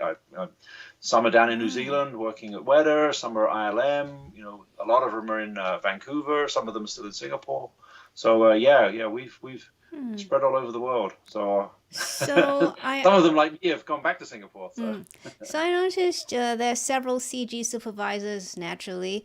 Which Yes. Was your team or your department in charge of a particular scene or characters or? No. So I was the overseas supervisor for Singapore. Okay. So Got basically, it. I was responsible for all of everybody at the Singapore facility. It was about 120 people. Okay. And so all of the episodes. And between a third and a half of the episodes each season were made in Singapore. And the other half, 2/3 episodes were made at CGCG in Taiwan, Wow. who still works with Lucasfilm today. So it was split between the two facilities. So all of the the writing, the directing, the design, the look, and all that sort of stuff, that was done in San Francisco. And then the layout animatic was then sent out with all the assets, and then all of the actual animation, lighting. We did end up doing asset creation in Singapore. Originally, all the asset creation was actually done in San Francisco. But there was too much, basically. There was just too much for them to do. So we started up an asset team in Singapore, and then there was an asset team in Taiwan as well. So I get it. So the team in Singapore was Lucasfilm Animation then. Yeah, I Lucasfilm see. Animation Singapore was the correct name. It was called LAS. We called it LAS. Well, Lucasfilm that's clearer now. I wasn't sure exactly. Yeah. So I was the overall 3D CG supervisor for all for the episodes produced in Singapore while I was there. I see. So Yeah. no And then we had- motion capture. Wow. Nope. There was a tiny bit of motion capture that was used sort of midway later on, but that wasn't actually used for the animation. It was actually used for the blocking and the layout and the preview. So where they actually, because what it was is they were trying to get the previews a little bit better for the lightsaber battles. Some of the actions, some of the movements. They did actually do some stuff in motion capture for the lightsaber battles, but it was only for certain scenes in certain episodes. But none of that was actually used in the actual final animation. That was all done by hand. Wow. So I noticed there is marked sophistication in the whole look from season 1 to the final season. Yeah. Well, again, so like what happened with Captain Scarlet, and it's happened on multiple projects at multiple places, and I don't know why it keeps happening, but Lucasfilm had really no experience in producing an animated TV show. That wasn't the sort of thing that they'd done before. Yeah. There was animated TV shows that were done for Lucasfilm. There was the Ewoks and the droids back in the 80s. There was the Gendy's Clone Wars a few years, the early 2000s. Yeah. But that was all sort of farmed out to another company, and they didn't really have any involvement with it. So now they're setting up a company to produce animation, and it was new for them. They had to hire a whole new teams or whatever, and the vast majority of the initial team, season 1, they all came from feature films and came from visual effects. So the same sort of thing that happened with Captain Scarlet, where they weren't used to working on an animated TV show, and not sure why they didn't hire more animated TV experienced people, but that's not my department. I wasn't involved in that. I was involved with hiring people after we got going, but that was so. I kind of felt like I was a perfect blend to bring in for the project. So I'm guessing somebody there thought the same at the time, and was like, you needed people with TV show experience. It's weird because I've worked on projects before and after where the same sort of thing has happened, where some company gets a job to produce 20 episodes of an animated show, and then they go, how do we make an animated TV show? Okay, let's try. So yes, the look, from season 1 through to about season 3 went through quite a bit of a change, and then it continued to improve after that. So but it was all about finding, they're essentially learning the ropes, and the teams improved and got better as they went along, and it's still going, because so you were pulling up so the Clone Wars was actually cancelled, I use that in quotes, after season 6. I don't like to say that it was cancelled. Basically, from what I don't know the full ins and outs and the full politics and what happened, but basically Lucasfilm was sold to Disney. Lucasfilm had a deal with Cartoon Network to show the Clone Wars. Now, Disney doesn't own Cartoon Network, so why does Disney want to produce a show for Cartoon Network, which is one of their rivals? So, of course, the show was sort of, we're going to stop that show and we'll do other stuff. So they basically finished Clone Wars kind of abruptly before it was due. And then they produced 2 other shows, Rebels and Resistance, which were produced essentially by the same. Now, Lucas Animation Singapore kind of went on and did a movie which wasn't successful and then kind of wrapped up. So Lucas Animation Singapore is no more. But ILM. So when I was at Lucasfilm Singapore, there was 3 divisions there. There was LucasArts doing video games, which went away. There was Lucas Animation, which went away, and there was ILM, which is still around. So a lot of the staff from Lucas Animation and even some of the staff from LucasArts, as those divisions folded up, moved over to ILM. So so all that's left of Lucas Animation Singapore now is Industrial Light and Magic Singapore.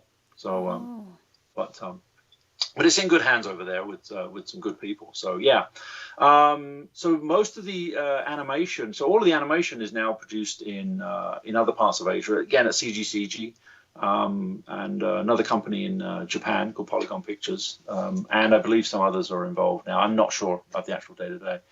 So they did 2 other shows, and then basically Dave Filoni, who's the creator of Clone Wars, kind of convinced them that, hey, we should go back and finish up the last season of Clone Wars and sort of wrap it up, because it didn't really have its proper ending.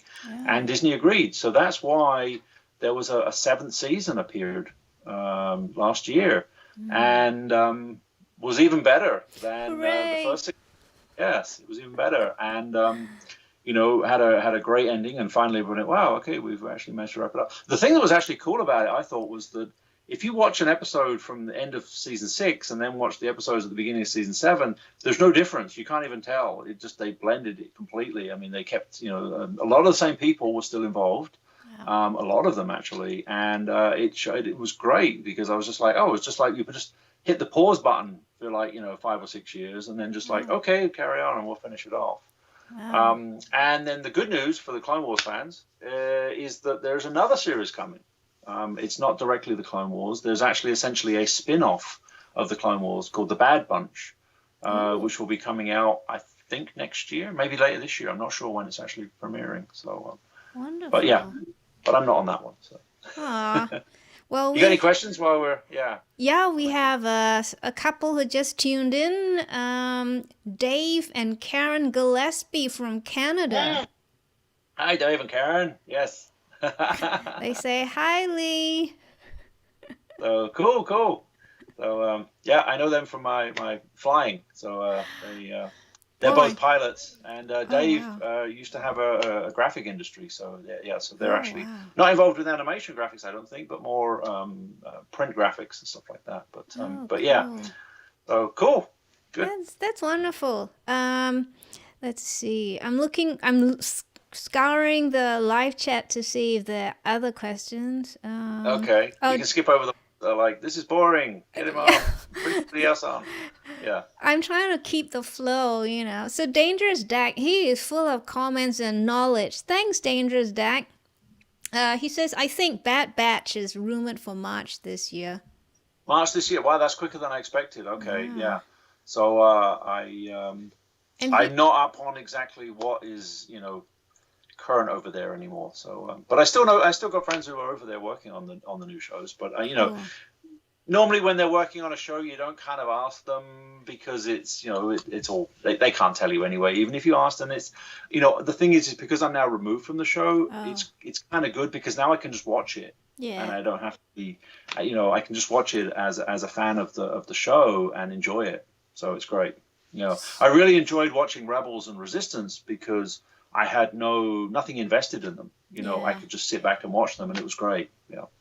Yeah, Dangerous Dak loves Resistance. Yes, it only lasted 2 seasons, but yeah. Yeah, and he also said in season 7 of Clone Wars they did use mocap for Ahsoka versus Darth Maul. For the lightsaber battles, okay, yeah. So, I wonder how he knows all this stuff. That's why he's dangerous. Yes. I don't know who he is, so that's a yes. Absolutely. Reveal yourself, Dangerous Dak. We want to see your face. So let's move on because it's getting late and I don't want to keep Lee too much longer. We want to move on to something that's interesting, of interest to me, that is, since I last chatted with Lee just a few days ago. So I was telling Lee that I watched Chef, the movie, and Jon Favreau, who played the lead, was also writer and director. Yeah.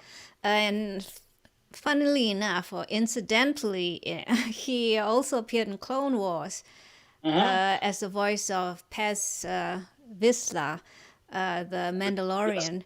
Yes. Mandalorian. He's now the producer and co-creator of the Mandalorian live-action show with Dave Filoni, who was Clone Wars. So yeah, so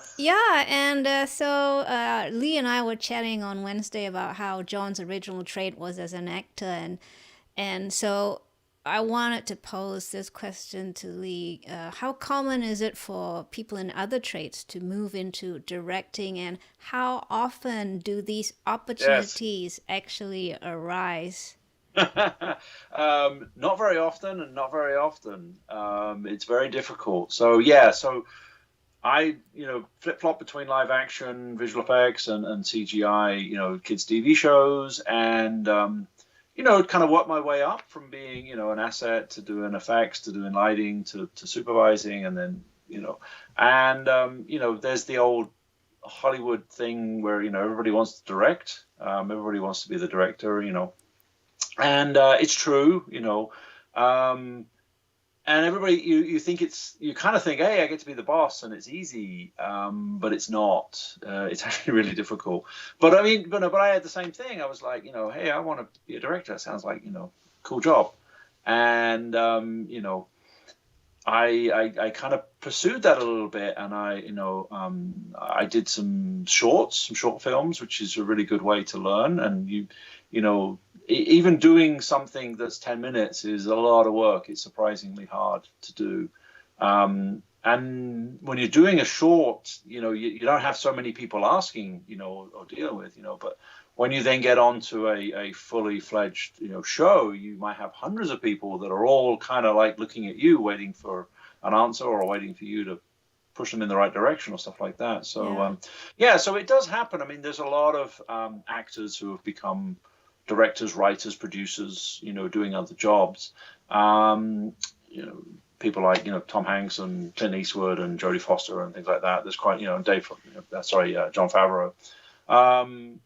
And then within the sort of the animation visual effects side of things, that has also happened as well because, visual effects animation, you're very much involved with the story point, the story, and working with the directors and working with, because you are part of the story process, especially in animation, you're much more involved with it.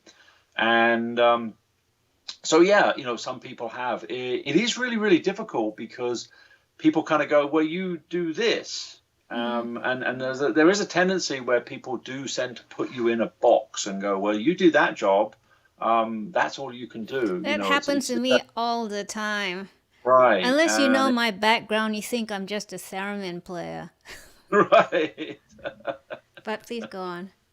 Yeah, so it's the same, it does happen in a lot of jobs, but people are, should, try and give them a chance to do something. So I kind of pursued that for a while and finally managed to convince somebody, about, so it would be about 8 years ago now, to give me a job. So yeah, after Clone Wars, I went and worked on a couple of live action films. And then, I managed to get a job working on Lego animated TV show, which was another, so I managed to cross, Gerry Anderson and George Lucas off of my kind of wish list of things to do. And, I was a kid who built model kits and played with Lego. Lego was, so I was a Lego kid, still am, but that's a whole nother story. My brother and I were Lego kids too. Right. So, the chance to work on a Lego TV show, this is great, And actually, the weird thing was, I'd approached Lego 15 years before that, before they were doing animated shows, because I was working on these animated shows in California, and I was just like, why can't we, because when you're a kid and you're playing with Lego, you kind of like, you're imagining these characters being characters in a setting, and you want to bring them alive, know. So I was, of course, extremely happy when the Lego movie came out, and that's essentially what the Lego movie is about these, the Lego movie is about the imagination of a kid bringing these characters to life. That's actually what the movie's about. Well, and, that's what I want to do. I'm sorry, Lee. I got some pictures to show, but you finish first. Okay, you put the pictures up, and I'll just keep elaborating on. And before I do, Dangerous Dak has revealed himself. Yes, so didn't I do it? Here he is. Here's his face. He switched accounts. David Combe is his name. And he works with Facebook, I believe. He says, I'm Dave Combe from Facebook. And he met you at Celebration Europe for all of a minute, he said. A minute, right. Okay, cool. Wow. Yeah. That's when I was there with the miniatures, with models. Yeah. We did a display there of miniatures. So it was great. God, it was very busy. We were really, really busy. There was actually meant to be a whole group of us doing this display from all over Europe, and a bunch of people had to fall out. One guy had to go to a wedding, and it basically ended up with essentially two of us kind of putting on this show. But you know what? That's what you do. We put on a show, whether it's at a convention or whether it's a TV show or whatever it is. It's like you play music. If the band doesn't show up, you become the band, Absolutely. But it was great. And, we got a really good reception. We didn't have as much to show as we would have liked because people dropped out, but we managed to cobble together a respectable display. And, I got to meet a lot of people and explain what we do and what our interest was. And, and again, people like to physically see something. I mean, it's great working in the computer, but, It's like whenever, if when I'm working at a facility, whether it's, Clone Wars or whatever, if I get visitors, normally we can't show them around, but I usually tell them I'm going, if you want to look at a bunch of cubicles with computer screens in them, it's going to be really boring. You're not gonna be that impressed. There's really nothing to show, I hear you. But with miniatures, it is great. Yeah. So viewers, if you have any last questions, please put them in the live chat because I want to wind this up. I can see that Lee is starting to fade and I don't want to push I'm okay. I'm still going good. It's good. okay. So let me show you a couple of Lego Chima pictures. So here are two pictures of the Lego Chima game sets that I found, and I couldn't believe how much they're selling for. Anyone want to hasten a guess? Oh, they're probably because they're discontinued now. So once Legos get discontinued, the price starts to go up, unless they're no good, and then they go down. But yeah, I don't know. So what are they? $5 each or something? You wish. Oh, really? Which ones are you putting up? I don't know which sets they are. Good question. Oh yeah, okay, I see that one. Okay. Oh, these are the big playset ones. So yeah, these are probably. What are they? Okay. Yeah. Anyone want to make a guess? No, I'd have to go to eBay and have a look. But yeah, so the funny thing was we never really we actually when we were working on the show, we were working on it in Thailand, and the first thing I said to him was, "Well, send a bunch of the Legos over. We want to, it was really weird. They were like, oh, we're gonna have to do this and this, and that. Oh, it'd be expensive to do that and whatever." So I just went out to the shops and bought a bunch of Lego, and then I basically made our characters. I chopped and changed some of the whatever I could find because I knew what our character, because the toys weren't out, of course, at the time. Right. So I actually made my own version of all the characters out of the minifigs and stuff, and some glue and plastic and paint and stuff like this. I actually chopped and changed stuff over there because what I actually ended up doing was using my phone and the characters, and I made some of the vehicles and stuff just out of regular Legos. They didn't look great, but we could actually I was actually using my cell phone with the Legos to actually kind of like go, okay, well, I want an angle like that, and then I'd take a picture of it, and then I'd send it to the storyboard artist. So whenever there was a question about, well, how do we want to, how's this going to look? Like, a lot of, we're making a Lego TV show. Why not actually just have the Legos on a big table and we can just play with them and set the cameras up? And so I did, So yeah, I got to become an episodic director for Lego Chima, which was something I got me to fulfill two things on the bucket list. Yeah. So directing stuff and working on a Lego project. Yeah. So we have Gerry who chimed in with a potential figure for the cost of these game sets. He said 500. Okay. Go on then. What's the real number? All right. What I found, there were two numbers, 150 and 220. There you go. Yeah.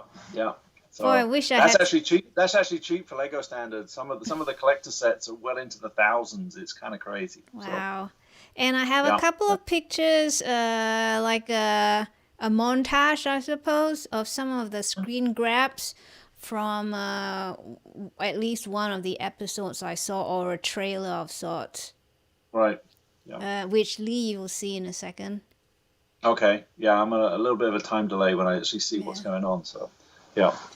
So moved into episode, and then I worked now on 3 different series as episodic director. Oh, sorry, Lee. I just got a comment from Gerry, who mentioned 500, and then he replied with, "I paid too much." So Gerry, you actually bought one for $500? Wow. Wow, indeed. Well, as I say, the Lego doesn't tend to go down in price. So I wish I had known. Right. Well, that's the problem. It's like collecting any of this stuff. It's like, I wish I'd known that was going to be worth so much. I would have bought some.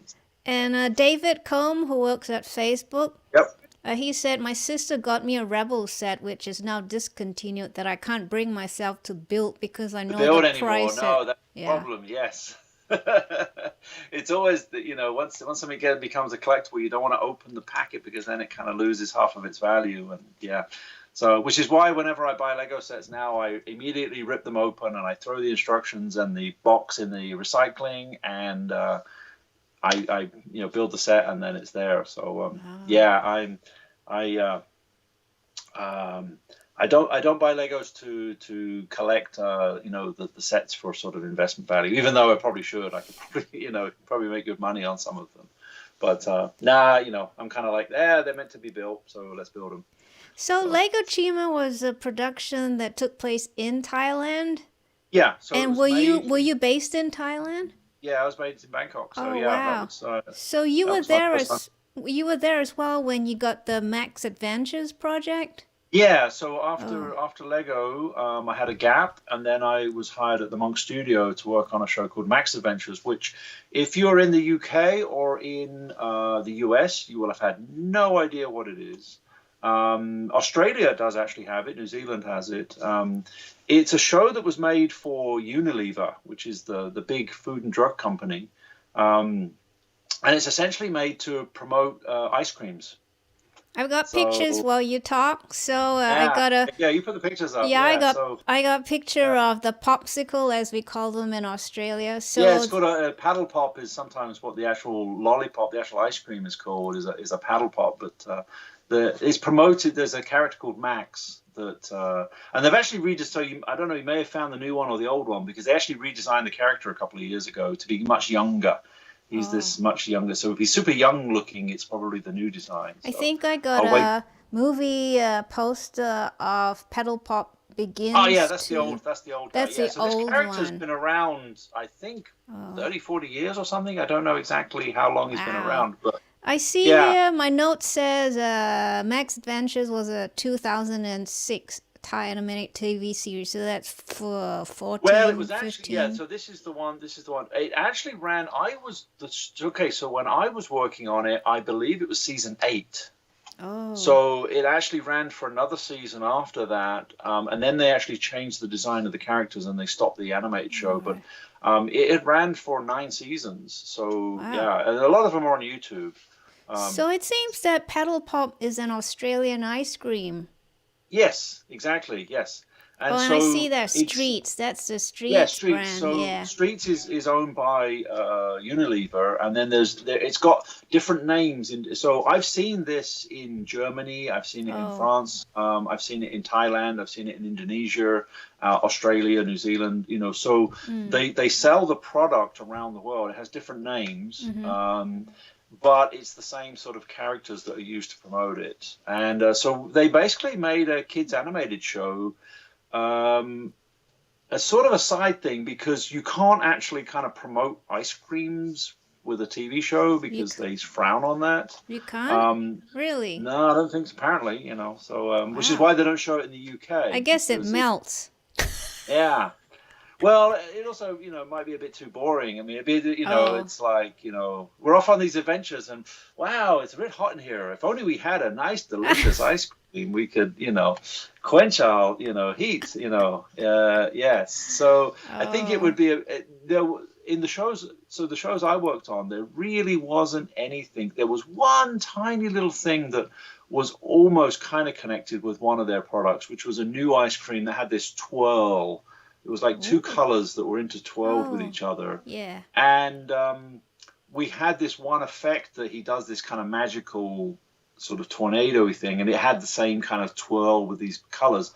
But it had, again, it was just sort of a little subliminal hint at ice cream. But there was nothing to do with ice creams. In fact, I don't ever recall any episode where anybody even had an ice cream in their hand. So, well, I got one of those episodes. You gave me a link to the Spanish that was one of mine. version. Yes. So so it's a show that I would say anybody in the US or the UK has never heard of.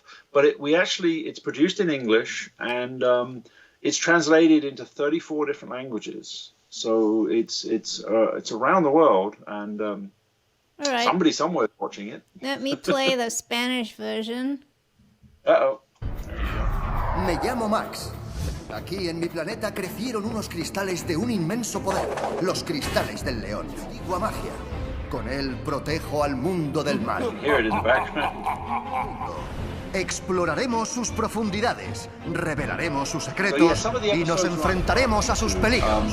I only Así worked que on, Sky. say, season 8, which was called Te lo Atlantos, explico después. which is where they go off on adventures in a submarine, and they have to encounter this guy, this bad guy who's like a shark, bad guy who's trying to summon the evil forces. Yes. Oh. Well, I noticed something that looked like the Infinity Stones for a while. Yes. They're talking about yes. crystals. I think my Yes, Spanish yes, is not yes. good, but I heard cristales, and then I saw these colored glass-like Yeah, things. there's sort of a sub thing about, it's really just about this character and his friends who go off on adventures and they get up to trouble and they do stuff, But they basically, the way I explain it to people is, I don't know if you know, but if you think of the one I can think of is Tony the Tiger, who promotes cornflakes. I think it's cornflakes, isn't it? Right. So just imagine Tony the Tiger's adventures, and he goes off with his friends and has adventures, and they encounter things and they do stuff and all that. That's essentially what Max Adventures is. It's the character that's used to promote the product, but it's them because I say they can't have advertising, within the product. So How did this yeah, project so that end was up? good, and got to be, as I say, I was episodic director on that, and that one was kind of cool as well because I got to be a lot more involved with not necessarily the writing, but we actually developed some of the stories as well. Oh. So you get to be involved with a sort of a bigger chunk of the process. I didn't realize there was an animation farm in Thailand. Animation production company, yeah, that was the Monk Studio, and they're one of the bigger ones in Thailand. And there's several. I didn't There's quite know a few. that. Well, there you go. Yeah. So I've worked with them now on 2 or 3 projects. Wow. So That's fantastic. So- So again, viewers, any last questions or comments, please put them in the live chat. And I want to move on to Talking Tom and Friends. Talking Tom and And Lee, you're telling me that Talking Tom and Friends was a Slovenian app. It's a phone app. A It's phone an app. app. For your phone, and it was a little animated cat that you recorded a message, kind of recorded it, and then the cat would then say your message back. But it was the cat that was animated, like Supermarionation. The cat was animated with your voice, but then your voice was made kind of modulated to sound not really like a cat, but I kind of said, it's kind of like when you suck in helium in a balloon and your voice goes all high. It basically, the cat would relay your message. So you could record a message to your friend, and then you would send them this thing, and then they would get this cat say, hi, whatever you said. And it's massively popular, and I had never heard of it. And I think I told you about it, and you have never heard of it. I wonder if it's an Android-only app. I've never seen it on the Apple. It's on Apple. Really? When I started on the project, which was 6 years ago, they had already had over 1 billion downloads of their apps, and they were making a couple of $100 million a year profit off of this app. So again, what it was they were looking to expand this product, and so they wanted to make sort of like the whole thing with the paddle pop selling ice creams. They effectively wanted to make a TV show that introduced people to these characters, and then they'd go find the app. And the app is ludicrously popular. And again, a lot of people still never, but it's in certain countries, South America, Russia, certain parts of Europe. It's very, very popular. I'd never heard of it. So we made basically it's a TV show about this character Tom, who's in the app, and his friends, and the shenanigans that they get up to, and it's set in a garage. They live in a garage next to this guy's house, and the idea is that it's sort of like Steve Jobs and Steve Wozniak. They set up Apple in a garage, or Google was set up. It's all this whole thing about all these big companies all set up in their parents' garage or some garage. And so it's basically the same thing. They live in this garage, and there's two guys, Ben and Tom. They live in this, and Tom is the personality and the foreman, and Ben is the tech guy, and then there's like his girlfriend Angela, and there's the kid who lives next door. Ginger is the kid who lives next door. He's like he's the obnoxious rich kid who lives next door that is always driving them up the wall, but kind of grounds them back to being kids again. And then they have Hank, who sort of is like this homeless bum who just sort of hangs out and sort of lives with them but doesn't do anything and watches TV all the time. And interestingly, the voice of Hank, who's the second dog character, is we're talking about voiceover actors. That's Tom Kenny, who's the SpongeBob SquarePants. Oh, really? Same voice guy. Yeah. I have a little short clip I can show of it. Yeah. And then Tom, the actual talking Tom, the main character. Yeah. That is Tom Hanks's son. So. Oh. Who does the voice of Tom? So so we've got and he was when we were working on it, he was like his sort of acting job was he was on a show called Fargo, and then he was sort of I think that's one of the apps. I'm looking at my YouTube down here, but it's like 20 seconds behind.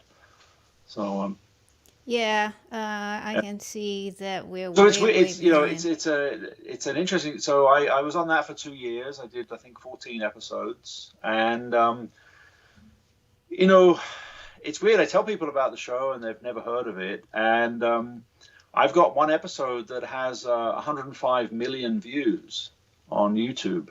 And the show's also on Netflix. So season 1 and season 2 are on Netflix. And then there's actually been 2 more seasons that have been produced since I left. Wow. So let me play this clip then. Yeah, you play it. Talking Tom and Friends. So just look for it on YouTube. We're on YouTube now. Ginger? So that's Ginger and Hank and Tom. Come out. Okay, I don't know. I can't see what you're seeing. So They're playing hide and seek. Oh, okay, yeah. It's just a show like any like a lot of shows where it's just shenanigans that go on. So yeah, what do they get up to? What do they break or what do they mix? So. Just gets the friendship bracelet more stuck. Maybe Hank is having more luck than I am.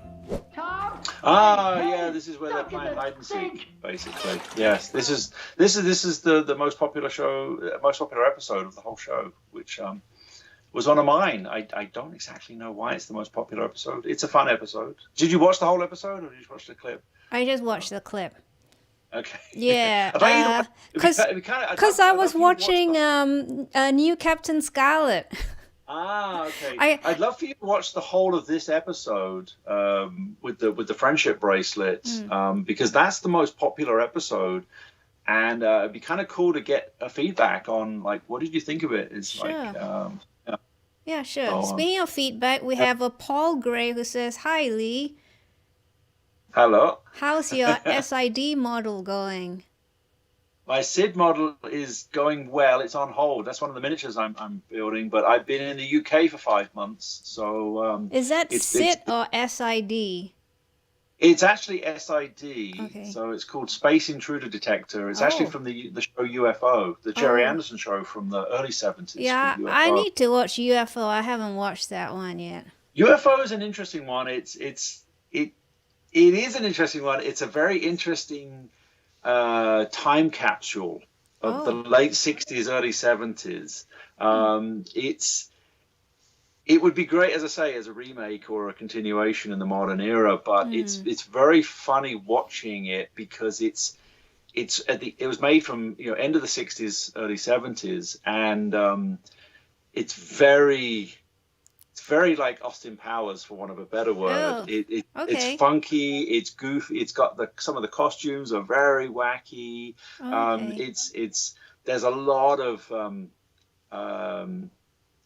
how do I say it? There's a lot of probably not politically correct these days, gestures and slang and you know, and they're all sitting around smoking and drinking while they're at work. I mean, the guy Ed, who's the main character, he has a bar in his office. You know, he's like the guy who runs a thing, and it's this like futuristic bar where you got like a push button, you put your cup on, you go, oh, I want some whiskey and some soda, okay, and they're chatting away and they're smoking, and you know the secretary comes in and he'll make some offhanded sexual innuendo or whatever, and then they'll go off and fight aliens, and you know, and it's a very interesting time capsule for the late 60s. Yeah. That's funny. So, I gotta try and find this now.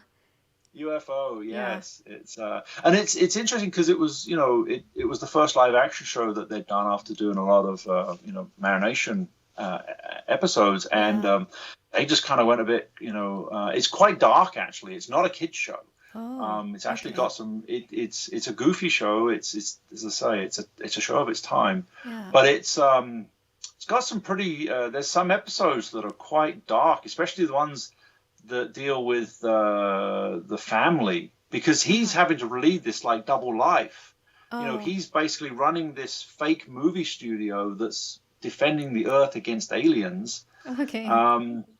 So his family thinks he runs this film studio, but he's actually defending, and then he has to lead this kind of double. He's like a secret agent. He's like leading a double life. So, you know, it's and he has to decide. There's one episode. I don't want to give things away, but there's a couple of really deep episodes with his family where what does he choose? Does he choose what's got priority, defending the Earth against invading aliens or his family?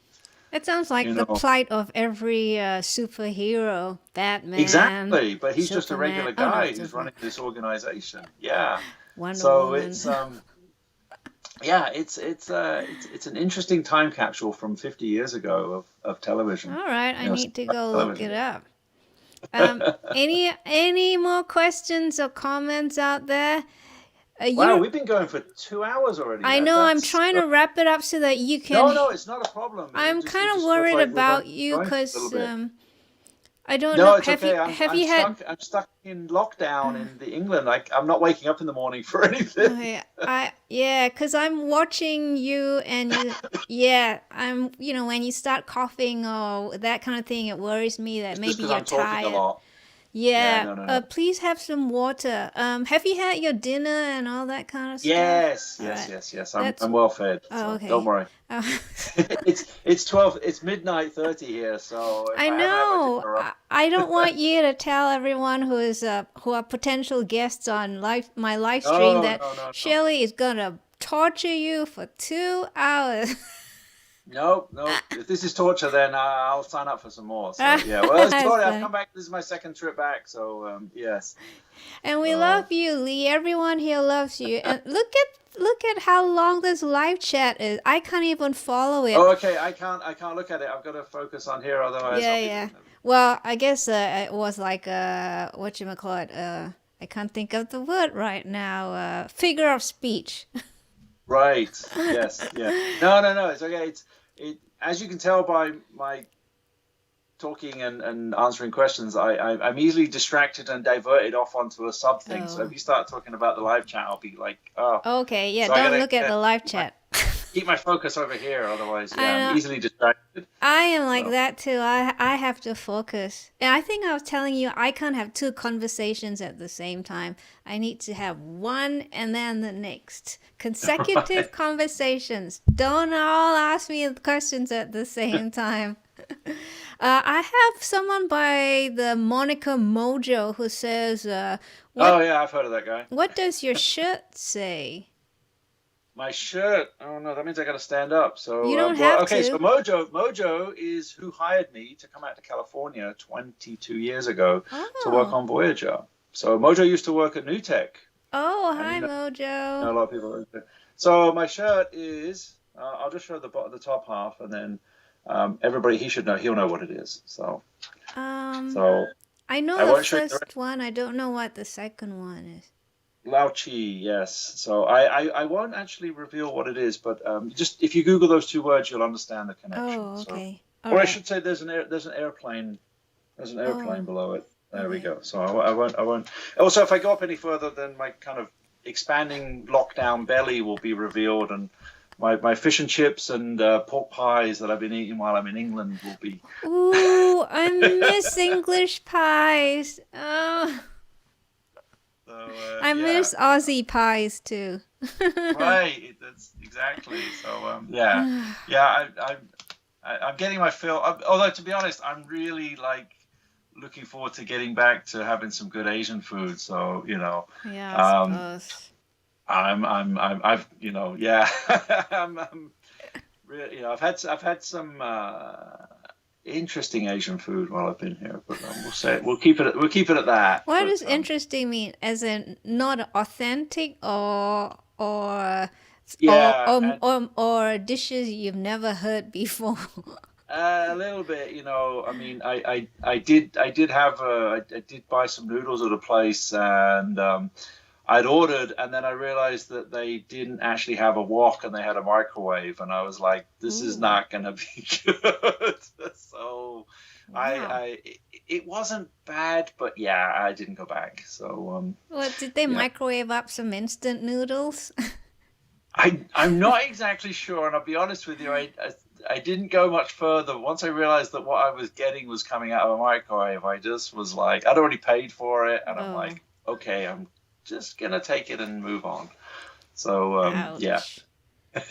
But I do like Indian food in England, which is totally different than it's not totally different. There's a difference between having Indian food in Asia and in India and British Indian food. But I really like British Indian food because that's what I first experienced, and it is a little bit different. There's a couple of things where I'm going, no, this is not right.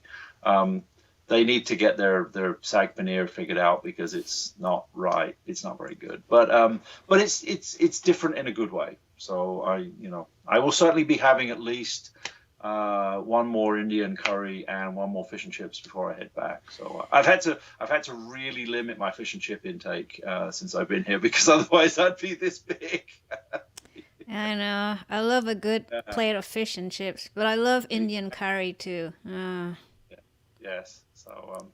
So anyway, we're meant to be talking about animation, but I guess we're both foodies as well.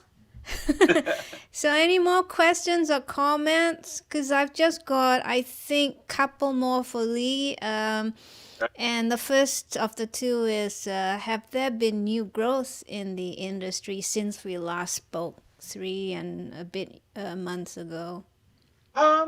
I don't know about new growth. I mean, COVID is still slowing a lot of things down. Actually, my next project has been pushed back again. Oh dear. So it's okay. It's I've got enough to keep me busy, but there hasn't been a lot of growth in the last 3 months. But there's a lot of things just waiting for. It's almost like they're waiting for the start line. It's like everybody's We're in a horse race and we're all in the gate waiting to go, and I think there's a lot waiting to happen. And especially now, as a lot of places are approaching kind of a year where they haven't really been able to do a lot, and there's a lot sort of waiting to happen. So I gotta feel, I'm really hoping that this only really lasts for about a year and a half, which is about where people kind of predicted it would last. So I know we've been talking about visuals, but on the audio side, what seems to be the way sound and sound effects and audio or audio technologies seem to be going in film and games? Well, I'm not sure about film and games because I've never really had much involvement. But within animation, that was actually one of the cool things about working on Talking Tom and Friends. Was that although we didn't really have an awful lot, so on Max Adventures, I got to have involvement with the sort of the beginning part with stories and the scripts, and then going into the voice and working through there. All the way to the end, but not so much on that one with sort of the sound and the sound effects. On Talking Tom, I wasn't so involved with. They had a separate writing team out in Los Angeles who did the scripts and everything else, so we didn't have an awful lot to do with them, and only limited to do with the voice recordings. But then we were involved all the way through to the very end with sound and sound effects and whatever. So on Talking Tom and Friends, I got to work with a really great studio in Vienna, Austria.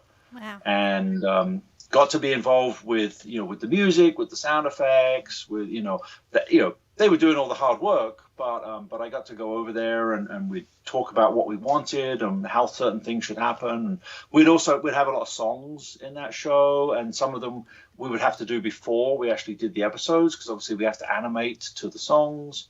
And Tom's girlfriend was a singer, so there was songs that she sang. And so I got to be a lot more involved with the audio on that side of things. The last couple of years, I haven't been so much involved with sound. But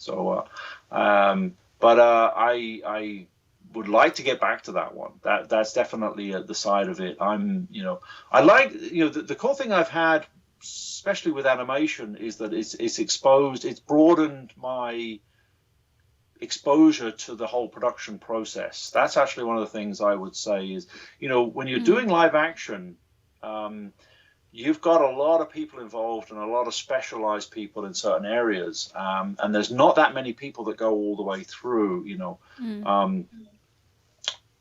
I do now as a VFX supervisor, I'm involved with pre-production all the way through to production. But with animation, you can be involved dependent on what you're doing and whatever, from literally the initial story ideas all the way through to sound and sound effects. And I've now been exposed to both, all the way from one end to the other. And it really, really helps that, that sort of central production part of things. Because a lot of times you're just in that middle actual production part. You're not involved with pre and you're not involved with post, or you're only involved with post and you're not involved with here. But animation has really helped to open that up and get more. So yeah, on Talking Tom, I was much more exposed to the audio side of things. But last couple of projects, no, I've been more involved with just the visual side of things. Yeah. Wonderful. I don't see any more comments or questions. I think everyone's had a fill of your stories. I was going to say, yeah, if anybody's still here, They're still there. I see the numbers haven't changed. It's just that I think they've eaten a whole meal called Lee Stringer, appetizer, main course, and dessert. Now indigestion, so yeah. Now they're just sitting back, digesting their food.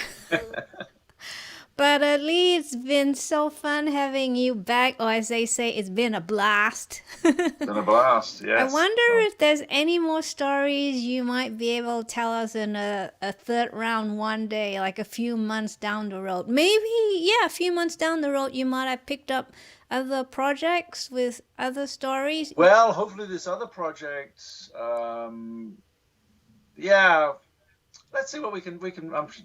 There's always, as I say, I'm happy to make up things and pretend that I know what I'm doing. So, nah. we can easily make up new stories to tell. Okay. Yeah. Mojo said, "What do you enjoy on toast?" On toast, peanut butter. I'm a honey and butter person. So, Peanut butter's number 2, but good local honey and good local butter.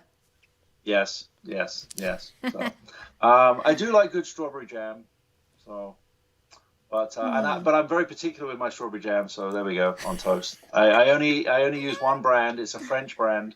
You can get it around the world, but it's cool. I like it because you look at the ingredients, and that is actually why it literally is fruit and sugar. Yeah, I hear you. And that's it. There's not, if the ingredients is longer than like a few things, don't buy it. Yeah, I agree. David Sightzinger says, stories from teaching. Stories from teaching. We could do that as a different subject. Very different, yeah. Okay. How much? Yes. How much you age? How much your beard turns whiter by teaching? That's so funny. Anyway, go on. Yeah. No. Well, I did teach for a couple of years, and that's definitely an experience. I think the best thing, though, to do something about teaching, I'd probably have to bring in a couple of my past students and see how they've done since. That would be That fun. would be an interesting. It could be kind of like, Okay. so one of them may be a successful animator now. One may be, panhandling and on the streets. I don't know. Panhandling. But, Yeah. yeah. We'll see. Did I teach them well, or are they homeless? Good So idea. no, it's cool. I have had students who have either been nominated or have won Emmy awards now and stuff like that. So that's been that was rewarding for that, Yeah, And Dave's been successful. He's a very successful animator now. There you go, Dave. Maybe you can be one of the former students. Yeah, exactly. I can put him in the hot seat. Yeah. I will put him. Well, Gary from Frederick, Maryland wanted to thank you. Thank you, Lee. Excellent. Oh, good, Frederick. I used to live in Westminster, Maryland. In fact, I lived there for 8 years. So what do you yeah, know? my sister still lives in Westminster, Maryland, which is just up the road from Frederick. So There yep. you go. Well, I want to thank Small world. all the viewers. You've been really great with all your comments and questions. Oh, very informed bunch of viewers. Very informed. Good. Yes. I've had all your questions answered by them and all And I'm going to my... go look up that TV show now. So Yeah. yeah, I got my homework as well. So again, Lee, we've had a blast having you, and I hope you had fun too. Yep, it's been good. It's been good. Please, as I said before, let us know of your next new exciting project, and maybe we can talk about that along Well, with having hopefully your... we can talk about it in Singapore in a couple of months because yeah. maybe you're there. I'm hoping I might actually be there finally. So if all goes to plan, we'll actually be filming it. So Keeping my fingers crossed. me too. We wish you success. Thank you. Fun adventures like you always have, and safe travels back to Singapore or wherever you're traveling. Please stay safe. Hopefully to Singapore would be good. Yes, I think well, my wife would be. Yeah, I'm sure it's happy been to see several her, yeah. months, right? Yeah. 5 now. 5. Yes. Well, Abby, if you're... I was meant to be gone for like 2.5 months. And then we had a lockdown for a month, so it kind of got extended to 3.5. And then I'm like, okay, I'm heading back. And then they shut the door. So I've been delayed like 1.5 months now. Actually, no, I don't even know what. Yeah, 1.5 months now I've been delayed. You've lost track of time. I have. It's February already. I'm like, it's going to be Chinese New Year in a few days. And I'm like, I don't Next even know where week. Yeah. Next Friday. I know. Oh, Gong Xi Fa Chai. So, Yeah, yes. Likewise. Well, when I stream next Saturday, I'll be wishing everybody happy Chinese. Yes. You have to tell them what that means. So there Yeah, you go. I will. Well, take care, Lee, as I said, and everyone is thanking you for your valuable time, and they've been thoroughly entertained by you. Good. All right. Well, thank you for those who have actually stuck with it, and yep. So Thank you much. Thank you. I got some applause. Ooh, was that from my wife? Yes. Abby, if you're still around, thanks so much for tuning in, for waking up to join us so early in the morning. But I shall message her in a minute. Yes. But thanks everyone again for your being here with us. We've enjoyed having you too. So please say goodbye to Lee, or I actually don't like saying goodbye. I like to say see you again, or I say au revoir. Yes. See you again. So we'll see you again, Lee. Take care till the next time. But stay in touch with me and let me know where you are and what you're up to. Can do. Will do. Thanks, Lee. Okay. Bye. Bye. So that was extremely fun having Lee again, wasn't it? He is such an entertainer, and I just love his storytelling. I think I was spoiled growing up. My mom used to love telling us kids stories, so I grew accustomed to enjoying stories, and I grew to like telling stories as well, or write stories. I guess my music is kind of the audio version of a story. So there you go, folks. So as Lee said, next week's going to be Chinese New Year, and we have special guests next Saturday.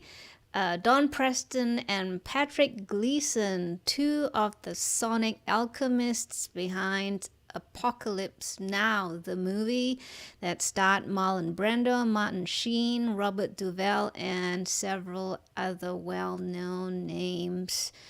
Don Preston was also a member of the seminal Frank Zappa bands. So I hope to have you next Saturday as well. If you haven't subscribed to my channel, please subscribe.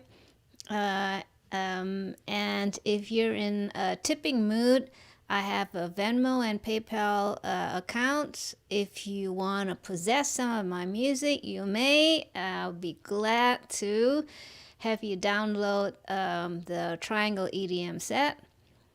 That's a downloadable set, or a physical bundle would be my collector's set, which is a poster, a postcard of the Moog Festo 7, and 4 of my CDs. You've been wonderful viewers, everybody. Again, please subscribe if you haven't already, and you must come back next week with your friends. You guys have been awesome. So I don't want to say hello anymore. But I will say au revoir. I'll see you again, which is next Saturday. Take care in the meantime, folks. You've been the best.